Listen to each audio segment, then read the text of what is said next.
Why do you keep going back? Why do you keep going back to people that hurt you?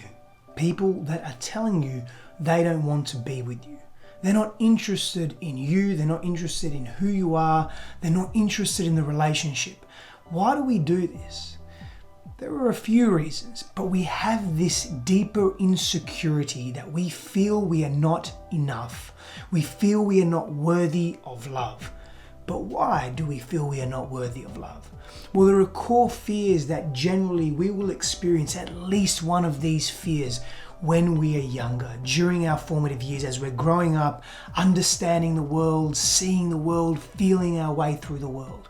It could be a fear of abandonment. Maybe you cried out enough times as a child and your parent or your primary caregiver was there, but then they weren't. And in your time of need, they abandoned you. And you made that mean that you're not good enough, that you are not smart enough, that you, as you grew up, of course, maybe as a baby, you didn't put those words into your mind, you were still formulating language.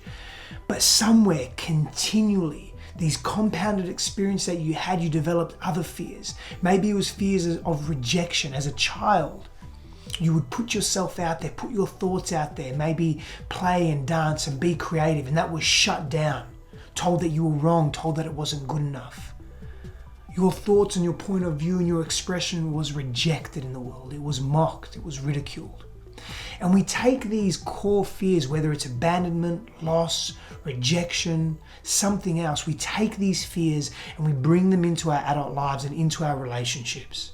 And we lose ourselves. And then when we're in a relationship, we have a fear of that relationship breaking down because we don't believe in ourselves. We don't trust ourselves. We don't have the tools and the techniques to understand who we are.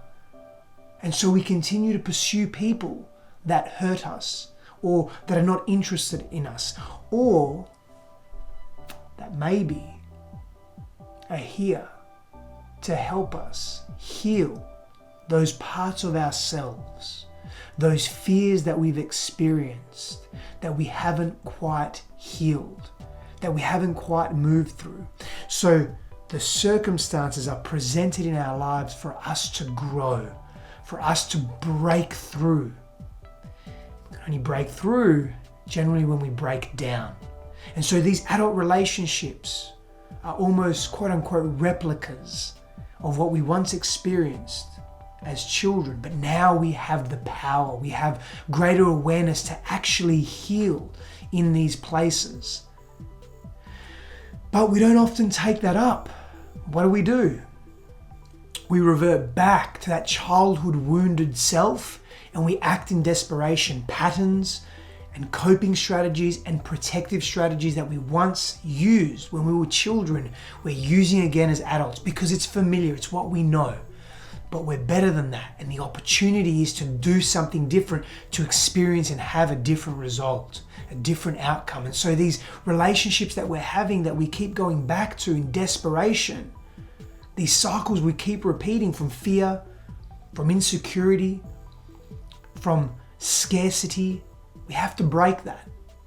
The inner child is so important, so important.